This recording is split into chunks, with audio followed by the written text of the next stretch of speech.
Hello, my dear friends. I'm so glad you're joining me for this episode of the podcast.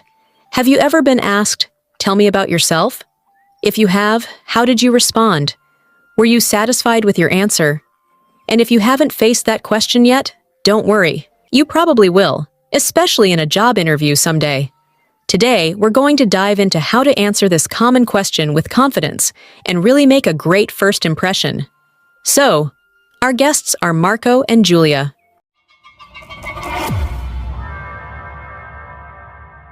Hello, Marco. How have you been? I'm great, Sophia. Thanks. How about you? I'm awesome. Today we are going to talk about tell me about yourself. Absolutely, Sophia.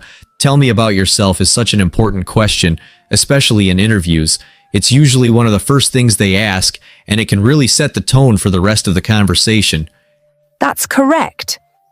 It's our chance to give a snapshot of who we are professionally and even add a personal touch.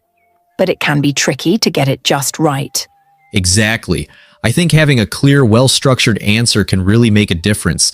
It should highlight our experience, strengths, and what makes us unique. It's definitely worth taking the time to prepare. Absolutely, Marco.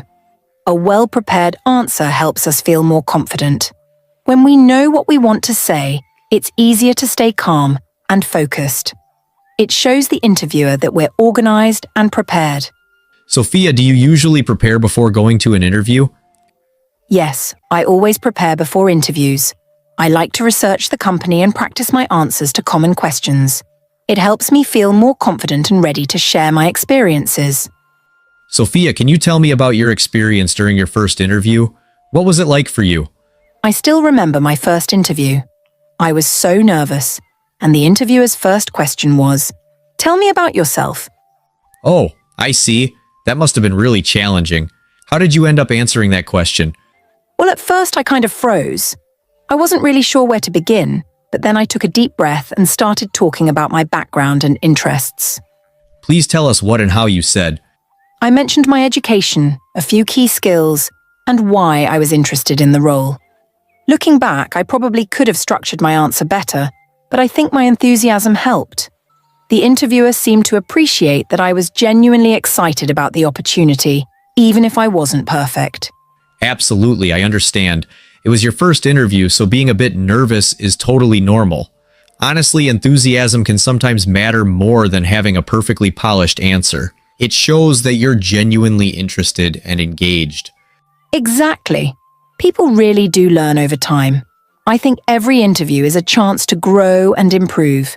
After that first experience, I made it my mission to practice and prepare more thoroughly for each interview that came my way. That means you've really put in the effort to keep growing with each experience. That's impressive, Sophia. A lot of people just move on to the next one without reflecting, but it sounds like you took each experience as a learning opportunity. Hello, Julia. Are you ready for the interview? Yes, I am. Let's start the interview now. Hi, Julia. Thanks for joining me today. Let's start with something simple. Tell me a little about yourself. Sure. I'm a recent marketing graduate with a passion for digital content and social media strategy. Great.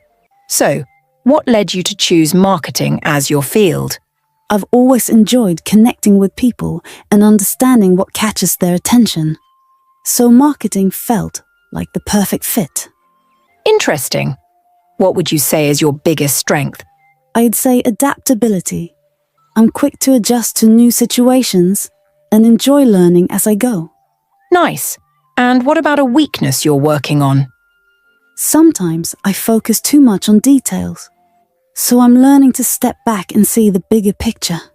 That's a good one. So, can you tell me about a project you're particularly proud of? Yes. I recently helped a small business grow their online presence, and it was amazing to see their engagement rates increase. Sounds rewarding. How do you approach teamwork? I really enjoy collaborating. I think working with others brings fresh ideas and helps create the best results. Good to hear. Do you prefer working on solo tasks or in a team environment? I'm comfortable with both, but I love the energy that comes from a team environment. Great balance.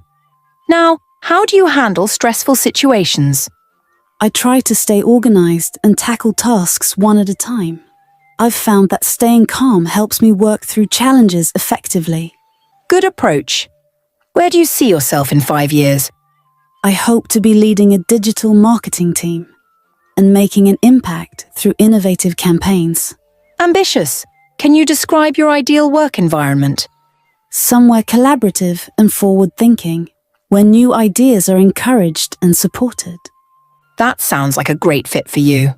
Lastly, why do you think you'd be a good addition to a team like ours? I believe I'd bring enthusiasm, fresh ideas, and a commitment to quality work. I'd love the chance to contribute. Perfect. Thank you. It's been great getting to know you. Thank you. I appreciate the opportunity. Wow, that was a great conversation to listen to. Sophia, the way you approached each question showed both confidence and sincerity, which is so important in interviews. Thanks, Marco. I really appreciate that. I've learned that interviews are as much about showing who you are as they are about your skills and experience. Each question is a chance to connect on a more personal level, and I try to approach them with honesty and openness. Let's talk about the common mistakes people often make in interviews. I think sometimes people get so focused on impressing the interviewer that they forget to be themselves. What do you think? Have you noticed any specific mistakes people tend to make? Well, arriving late or even too early can definitely set the wrong tone. Timing is so important because it shows respect for the interviewer's schedule. Another big one is wearing the wrong type of attire. Dressing too casually or not matching the company's style can sometimes give the wrong impression. Absolutely. Our outfit doesn't have to be overly formal, but it should show that you've put thought into presenting yourself well. Oh, and using your cell phone during an interview, that's definitely another one. It can come across as disrespectful or like you're not fully engaged. I think it's best to keep your phone out of sight and focus entirely on the conversation. That's a very important point. I think the best approach is to turn your phone off completely or put it on silent mode before the interview even starts. That way you're not distracted by any notifications and you can give your full attention to the interviewer. Oh, that's a brilliant idea. It's such a simple step, but it really shows that you're present and serious about the opportunity. Absolutely. And another big one is not doing any research on the company beforehand. When candidates come in without a clear understanding of what the company does or its values, it can seem like they're just going through the motions. Yeah, you're right. I mean, doing proper research not only shows genuine interest in the position, but also helps candidates tailor their responses during the interview. I remember when I was interviewing for my last job, I dug into their recent projects and their company values. It not only helped me answer their questions more effectively, but also allowed me to ask insightful questions that demonstrated my enthusiasm and readiness to contribute. Yeah. So, let's talk about the next mistake. Talking too much during an interview. It's easy to get carried away, especially when you're excited about the position or the company. I understood. You want to showcase all your skills and experiences, but if you end up dominating the conversation, it can actually work against you. Interviewers are looking for a conversation, not a monologue. They want to gauge your communication skills, how well you listen, and your ability to interact. Yes, in short, a good balance shows you're not only knowledgeable, but also adaptable and engaging. If you found the video helpful, please hit the like button and subscribe to my channel.